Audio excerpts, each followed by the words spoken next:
Kwet na kwet, boss ah. Ang bagong gising ah. Ha?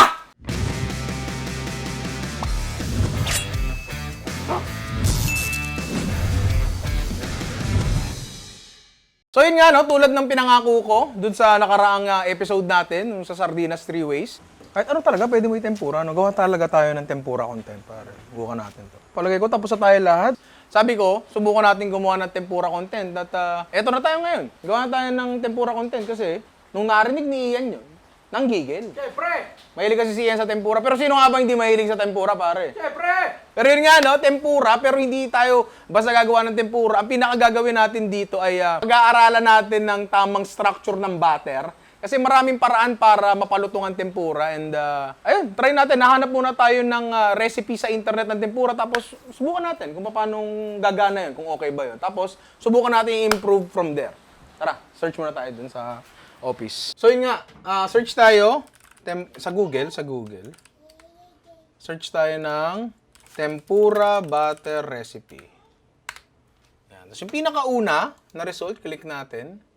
At tingin tayo dito sa baba. Ayan. 1 cup all-purpose flour, 1 egg, 1 cup water, and ice cubes for chilling the water. So basically, malamig na tubig lang ang kailangan natin. So, madali lang naman siya. Gawin natin agad. Tara. Okay, so eto na yung nakita natin sa internet, di ba? Basic na basic.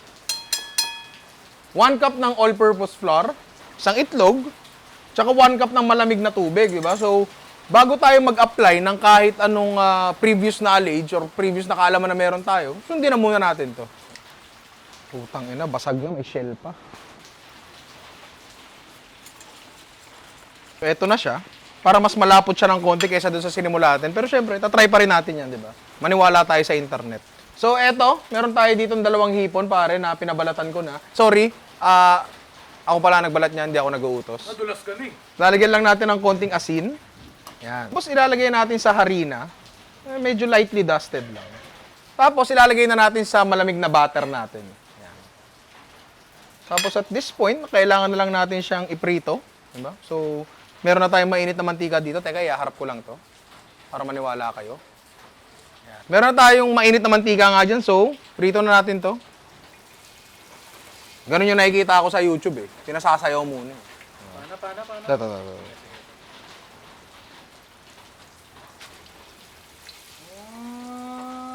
Di ka nakakasawang tingnan!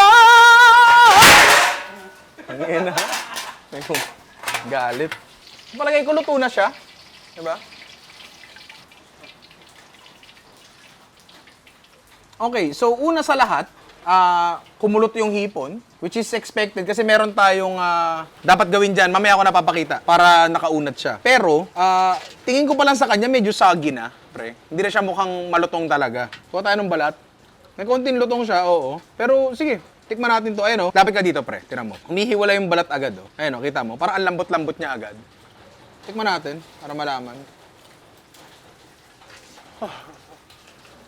Pero yun nga, wala. Tira mo, pre. Hindi siya okay. Yun talaga yun. I mean, masarap siya kasi hipon siya, di ba? Pero hindi ito ang tempurang alam natin, di ba? Medyo madidisappoint ka pagka ganito yung kinalabasan ng tempura mo eh. So ngayon, subukan nating mag-apply ng mga natutunan natin sa channel na to.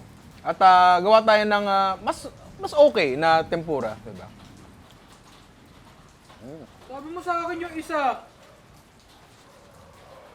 Ang ingat. So medyo disappointing ng konti yung ano na yun, yung tempura na yun. Masarap pa rin naman siya dahil hipon siya. Ang mga hipon pare, sarap talaga yan, di ba? Pero yun nga, subukan natin ayusin ng konti. Nung ano natin, sardinas video natin, ang ginawa ko actually na tempura batter ay tubig lang at cake flour. Bakit cake flour ang ginamit ko? Sinabi ko rin doon, ang cake flour, merong mababang protein. Pag ang protein nalagyan ng tubig, at least yung protein na galing sa wheat products tulad ng harina, magiging gluten siya. Ang gluten, medyo gummy siya ng konti. And pag gummy siya, medyo mahirap siya maging crispy. Pero, subukan natin kumuha ng inspirasyon mula dun sa recipe na nakuha natin sa internet. Meron siyang itlog. Yung recipe ko, walang itlog. Kung iisipin mo, ang itlog, pag pinirito, yung puti, pare, yung gilid, minsan di ba ano yun, nagtutos tayo, nagiging crispy.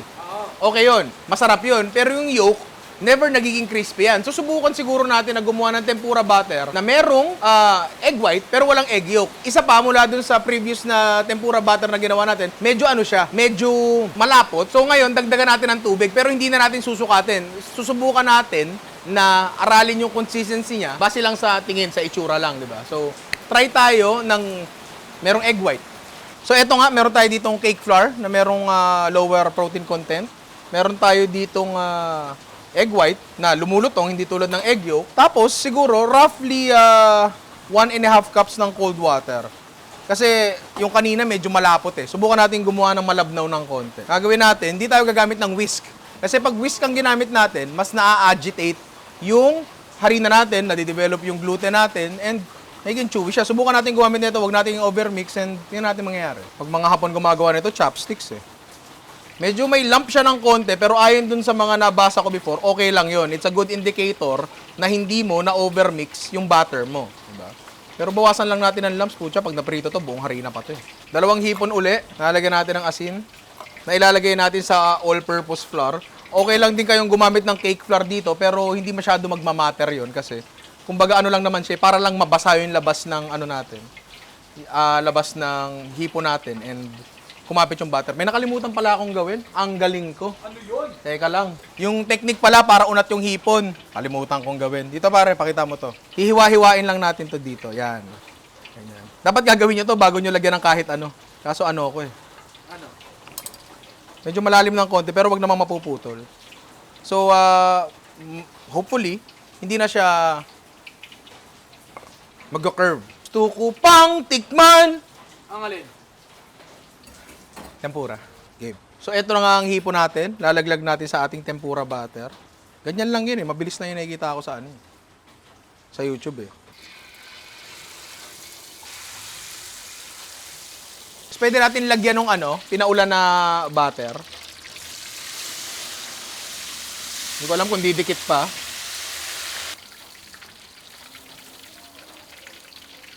So, ayan siya. Tara, tikman natin. Okay, upon initial inspection. Wow. Initial inspection, no? Di ba? Parang mas maluto nga siya ng konti, di ba? Kasi unang-una ang nipis lang nung balot niya, di ba? Kita ba sa camera 2? Yan. Manipis lang yung balot niya, tapos yung may lawit-lawit na ganyan na malutong rin. And I think dapat hindi naman talaga makapal ang balot ng tempura kasi pag makapal, kamaron rebosado na yan. Di ba? Tikman natin, pare. Malutong nga siya. Diba? Definitely mas better siya. Pero feeling ko, mas malutong pa rin kasi yung ginawa natin sa sardinas eh. Diba? So tingin ko, alisin ko na lang yung egg white. Diba? Gagawa tayo ng susunod na tempura batter kasi unti-unti natin i-improve to eh. So alisin natin yung egg white. Sige. Alisin natin yung egg white. Tapos, babaan pa natin ng gluten yung harina natin. Diba? So ang gamit nga natin ay cake flour na may pinakamababang gluten content. Ang gagawin natin, dadagdagan natin siya ng starch para lumiit yung concentration ng gluten, gagamit tayo ng cornstarch. So, bukan natin yan. So, pangatlong batter na natin to, no? Meron tayo ditong, yun nga, tulad na sinabi ko, cornstarch, half cup, tsaka cake flour, half cup din. So, lalagay tayo ng malamig na tubig. Luin lang natin. Tapos, alam nyo na yung proseso niyan. Tinimplahan na hipon. Lalagay natin sa flour. Diretso na tayo sa prito para di ko sinasayang oras nyo. Ayaw kong sinasayang oras nyo. Ito. Ang hipo natin, mas unat pa kay Ian. Diba? Bakit? Baluktot ka ba? Hindi. Okay. Sasawsaw natin dyan and salang natin isa-isa.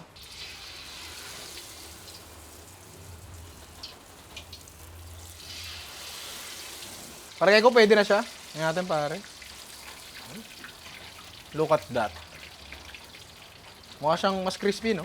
Oo. Pero malalaman natin yan pag nasa bunganga ako. So, basing from the looks uli, mukha siyang crispy. Pare, ayan, oh. Medyo matigas siya, oh. Naramdaman ko. Kumapal yung butter niya, pero hindi siya kumapal ng parang balot na balot. Tingnan mo to, pare. Kita pa rin yung hipon, eh. Palagi ko, yun yung importante doon, eh, na alam mo kung ano yung nasa tempura mo, di ba? Nakakatakam agad yun. Parang bang may spoiler ka, di ba? Ay, hipon yan. Sabagay, kung kita mo yung buntot, alam mo na, sinasabi ko yung mga bagay na. Pero yun nga, makapal yung balot niya, pero hindi siya makapal throughout. Makapal lang siya dun sa nabuhusan natin ng secondary na laglag, pare. Di ba? Tikman na natin. Natin yung lutong, pare. Tingnan natin yung exterior. Diba? Okay.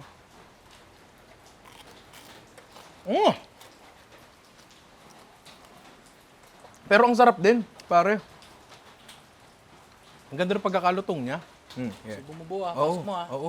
Lahat na, babe. Oo, lahat. Lahat na. Ba't kinakagat mo? Yan. Yung mga pagsa... Mainit ba? Hindi, okay. Pero yun nga, mas malutong siya. Definitely mas malutong siya. Maganda yung coverage nung batter, di ba? Kasi manipis siya, pero yun nga, makapal sa ilang parts. At yun sa mga kapal, nandun yung lutong talaga. Ito, ha? Rinig ba sa lapel yun? Di ba? Ang lutong. Pero, paano naman kung talagang aalisin natin yung gluten? As in, wala na talaga. Paano kung gagamitin natin ay pure water and cornstarch? Kanina 50-50, ngayon try natin pure. Tara. So, ito na nga yung hipon natin. Nakahiwa na, timplado na, at nakaharina na. Ito ngayon ang ating 1 cup ng cornstarch. Lalagyan natin ng tubig. Walang gaano karami. So, ito, totally pure starch lang. To wala na tong gluten. Ha? Tapos, gagamit tayo ng whisk dito. Kasi, kaya lang naman tayo hindi gumagamit ng whisk kanina. Kasi, alam mo yun, may gluten na ma-form. Dito, wala. So, kailangan siguro dito medyo smooth ba ang ating butter. Uy, smooth like butter. Yan, ang bilis, oh. Ang ating pure starch with cold water, ang ating hipon.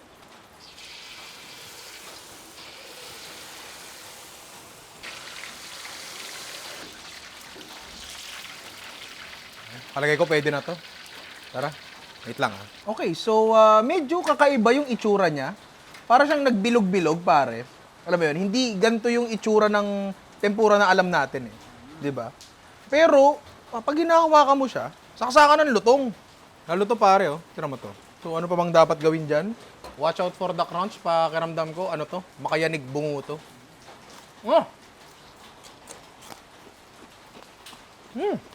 Malutong kung sa malutong. 'Di ba? Ito, may tira pa dito. Naramdaman nyo? Yes. Malutong kung sa malutong. Pero meron siyang angking kunat ba? Alam mo yun? Parang siyang ano, pre? Alam mo yung super chips nung bata tayo? Hindi ko alam kung may super chips pa eh. Pero parang siyang ganun. Meron pa bang ganun? May super chips pa. Parang siyang super chips na nahanginan. Parang siyang medyo ano ng konti. Medyo parang manipis na styro. Malutong siya pero parang meron siyang hindi magandang property. Kumain ka ng styro? Bakit? Ano masama ron? So feeling ko, kailangan talaga ng gluten. Nagsimula tayo sa 50% harina, tapos 0% harina, ang layo ng diferensya eh. Feeling ko, pag ginawa natin 25 to, kukulangin pa rin eh. So, apparently, kailangan para natin ng gluten, pero hindi masyado. Diba? So, ngayon, so far, ang pinakamaganda nating tempura batter recipe ay 50% cake flour, 50% cornstarch, tsaka tubig hanggang makuha nyo yung tamang consistency. Cold water importante yon. Kasi nakatulong din yan sa pagpigil ng gluten development.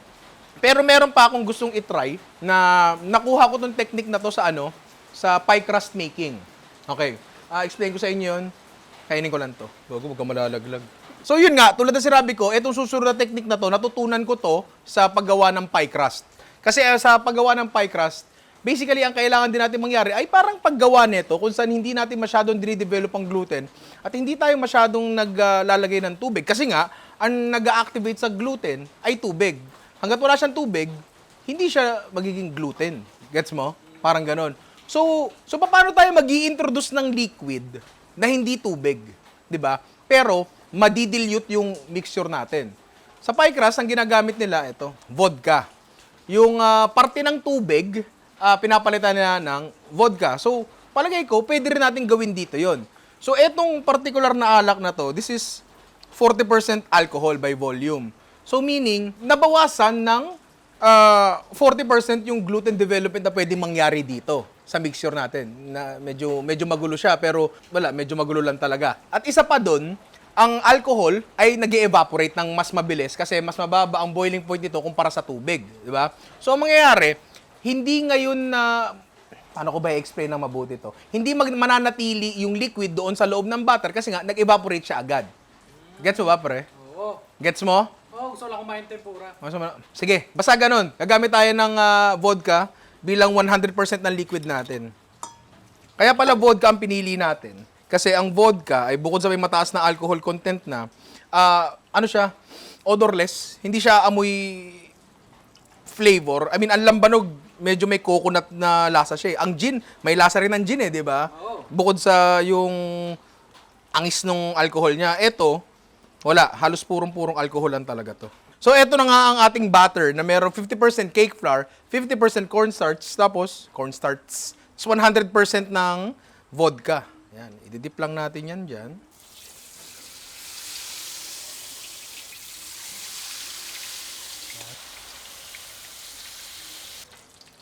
Palagay ko, okay na to, pare. Yun, no? So, ayan siya. Upon inspection, talagang ang ganda nung ano niya, pare. Yung labas niya, iba to sa lahat ng ginawa natin kanina. 'Di ba? Yung una nating ginawa na puro harina tapos may itlog, para siyang naging kamaron nga. Yung kanina na puro starch, medyo naging bilog-bilog siya. Tapos may kunat, malutong pero pag bandang huli may kunat ng konti, 'di ba? Pero eto, kung makikita mo uli, ayun pare, oh. Parang ang hirap ipaliwanag ng itsura niya. Ngayon na ako nakakita ng ganitong klaseng tempura. Pare. And gusto ko lang din sabihin na hindi ko pa to natatry. Hindi ko pa to natatry. Naisip ko lang siya and kinuha ko lang sa, yun nga, sa paggawa ng pie crust, yung idea ng paglalagay ng vodka. Yung balot niya, makapal, without it being too dense. Gets mo? Kasi nga, siguro, yung mga alcohol na nandun sa loob ng butter, nag-evaporate. Para siyang paggawa ng croissant, alam mo yun, may butter sa gitna, natunaw siya or nawala siya, tulad din siguro nito. Ayan, no, parang very airy, pero ang kapal niya and total coverage. Then walang hubad na hipon, pare. Di ba? Yung lutong niya naman, paano ko explain? Ang fragile ng lutong niya, hindi ko alam eh, parang may nababasag na graduated cylinder sa bunganga mo pag kumakagat ka eh. Ang lutong talaga niya, parang salamin na nababasag siya. Sapa, pare. Saka yung lutong niya, pino. Pare, pino yung lutong niya, meaning, hindi yung, alam mo yung pag kumagat ka ng high quality chicharon, Oo. yung matindi talaga. Ito, very very dainty yung lutong niya, pero nandun, pare. Tapos, kung tatanungin nyo kung amoy alak, hindi. Wala. Sumuntik man, wag na, no? Titikman ko. Mas maganda pa to, tinan mo, pare. Buo! Hindi kaya!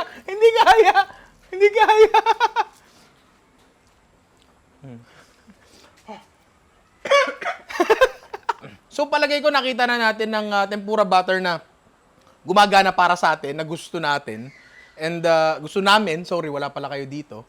Pero yun nga, ang gagawin natin ngayon is maraming klaseng tempura kasi lingid sa kaalaman ng iba, hindi lang naman hipon ang pwedeng itempura. 'Di ba? Tulad nga nakaraan, nagtempura tayo ng sardinas, 'di ba? Ngayon magtetempura tayo ng gulay. Pero bago yun, ano bang ibig sabihin ng tempura? So ito na nga, nag-prepare na nga kami ng halo-halong gulay dito. Oh. Yan. Meron tayong broccoli, cauliflower, talong na ginawang pamaypay, young corn kasi nakaraan nagmais tayo, 'di ba? So ngayon, young corn tayo, 'di ba? Sitaw. Basically kahit anong gulay siguro pwede mong itempura. Pero na lang siguro talaga yung mga sobrang matutubig tulad ng pipino, singkamas, kamatis. So yun nga, same process na tayo bang gagawin kundi ihaharina natin. Bawat gulay lutuin natin ng separately. Di magsimula tayo sa longta na hindi tinorta. Make sure din na may butter, yung mga singit-singit na yan, pare. Medyo ibubukan nyo ng konti para pasukan ng maputing butter.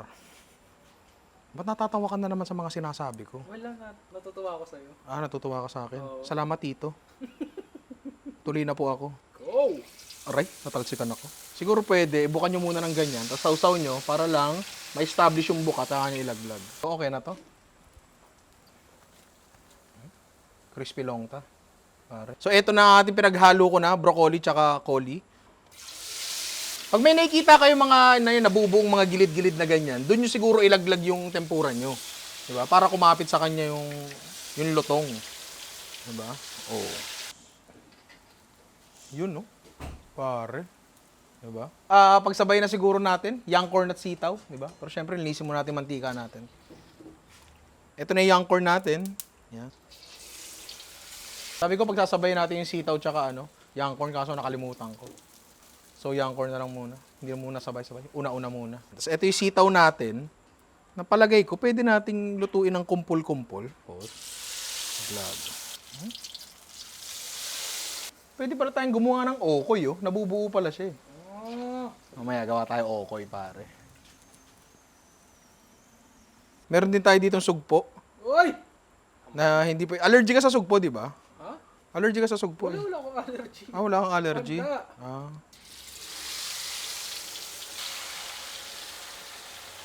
Paligo.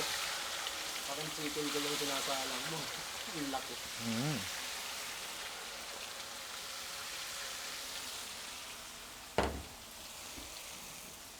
Cut.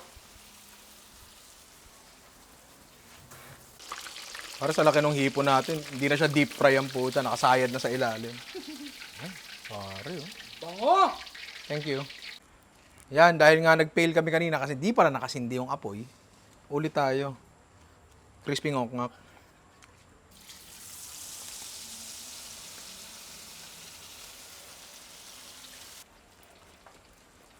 Yan. Crispy nga, oh. Iyon, crispy ngok-ngok. Yan. Pahipon niya na, young corn lang yan. Tapos yung dalawang sugpo natin, saan ba to? Siyempre sa taas natin lalagay yun, pare. Parang tumpok lang ng nilukot na papilang puta. Kung gusto nyong gumawa ng authentic na, ano yun, tawag dito, sausawan ng tempura, pwede kayong mag-google kung paano. Pero eto rin yung ginawa natin doon sa Sardinas Three Ways, mabilisan lang to. And mostly, Filipino flavors ang gagamitin natin dito, pare. Normal soy sauce in place of Japanese soy sauce. Patis, pare, in place of dashi. Pare, asukal in place of mirin. Tapos, tubig, kasi hindi naman talaga masyadong maalat yung Japanese soy sauce tulad ng normal soy sauce natin, di ba? Saluin nyo lang hanggang ma-dissolve. Imagine na lang natin na-dissolve na, di ba? Na-imagine nyo na ba? Okay. So, kuha kayo ng grater, labanos. Kunin nyo, punta kayo sa lababo, pigain nyo, gamit ang lahat nyong lakas, tapos tutumpok ngayon natin yan sa gitna. Yan, pare. Meron na tayong sausawan ng tempura, so siguro pwede na tayong tumikim. Pwede na. Tara. So eto na nga ang ating tempura platter, gamit ang ating tempura butter na merong 50% cornstarch, 50% cake flour, tsaka 100% vodka. So, magsimula na tayo. Siyempre, dito na tayo sa pinakamasarap, ang ating tempurang sugpo. Pare. Di ba?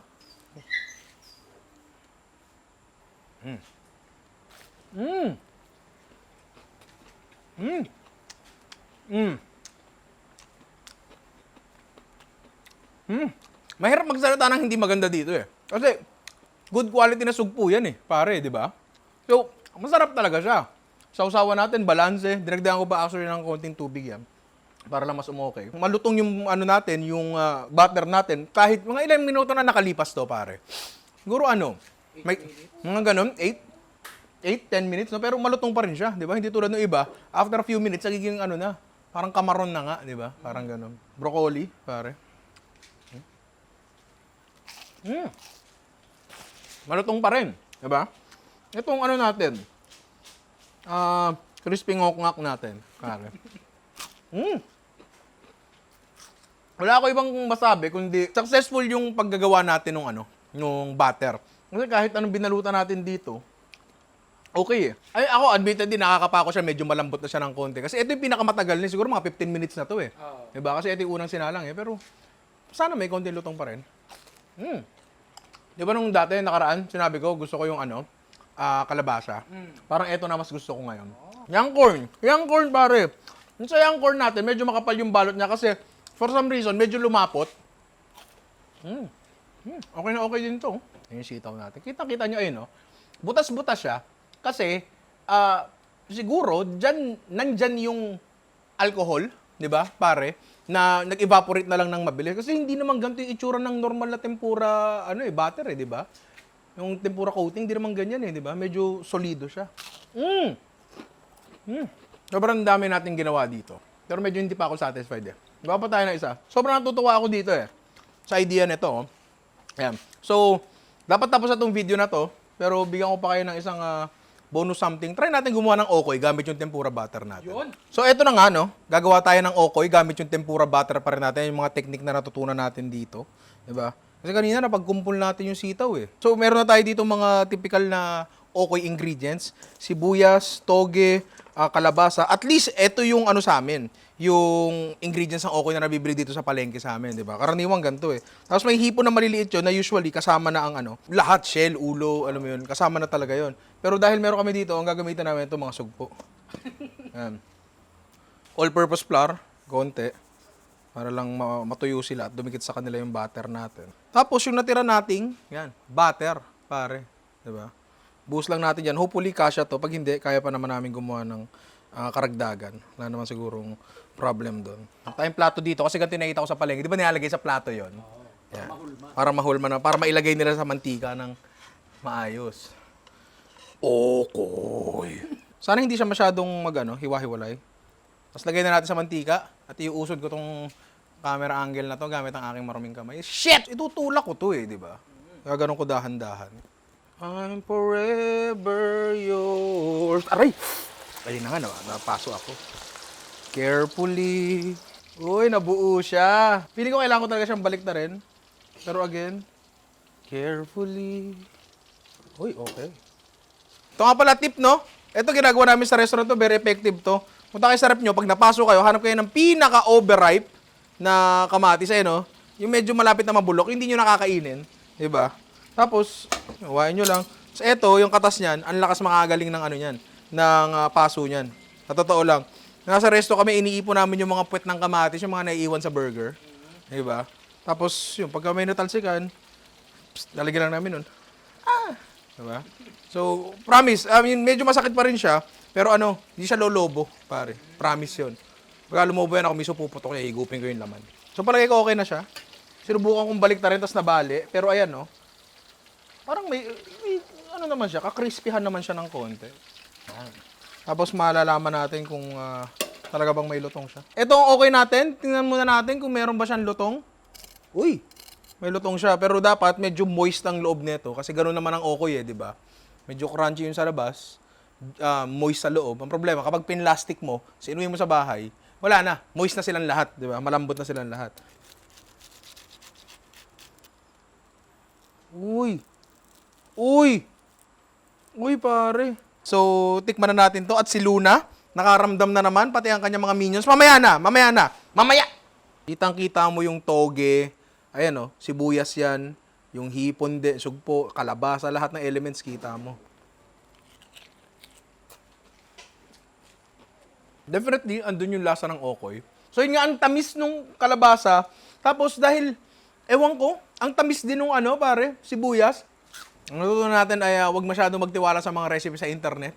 And ginamit lang natin yung mga bagay na alam na natin, na ng mga na-discuss na natin sa channel na to, di ba? Talagang, alam mo yun, sinubukan lang nating mag-isip, I wouldn't say outside the box, pero nang walang takot. Alam mo yun, sino ba namang si Raulo ang maglalagay ng vodka or papalitan yung tubig ng vodka sa tempura butter? Siguro, alam mo yun, try nyo rin kung meron kayong mga kombinasyon ng mga bagay-bagay na natatakot kayo i-try before kasi feeling nyo hindi magiging maganda ang resulta, try nyo pa rin. Di ba, pare? Meron kami ditong mga itlog pugo, tsaka normal na itlog na soft-boiled. Na nakababad siya sa malamig na tubig para hindi siya mag-overcook. Kasi binalak sana namin gumawa ng ang tawag mo doon? Quick, gamit ng tempura butter, pero hindi na. Ayan, pare, soft-boiled egg, pare, Diba? Pero hindi na namin ginawa kasi unang-una, anong oras na? Di ba? Paano kakainin ito? Walang kutsara. Mamaya na nga. Anong oras na? Tsaka masyadong haba yung video natin. Pero probably, pwede nyo rin gawin yon. Kasi napakapit nga natin yung tempura butter sa dahon Ba't hindi sa itlog? Di ba? Hindi porket makinis yung itlog, di nakakapitan yan. So yun nga, ewan ko, try nyo. At mag-experiment pa kayo. Huwag kayong matatakot mag-eksperimento siguro. Yun lang siguro ang gusto kong sabihin. Teka, hindi ba ako nakapokus dito? Hindi ako nakapokus dito. Yan. Hindi natin na wide. Pero okay lang yon kasi tapos na naman tayo and tapusin na natin to para makapag-food trip ka. Siyempre, tagal mo Hindi ka kailan ata nilang malaman ng history Hindi ng... na. Hindi na? Hindi na. Hindi na? Hindi na. Oh, sige, kumain ka na.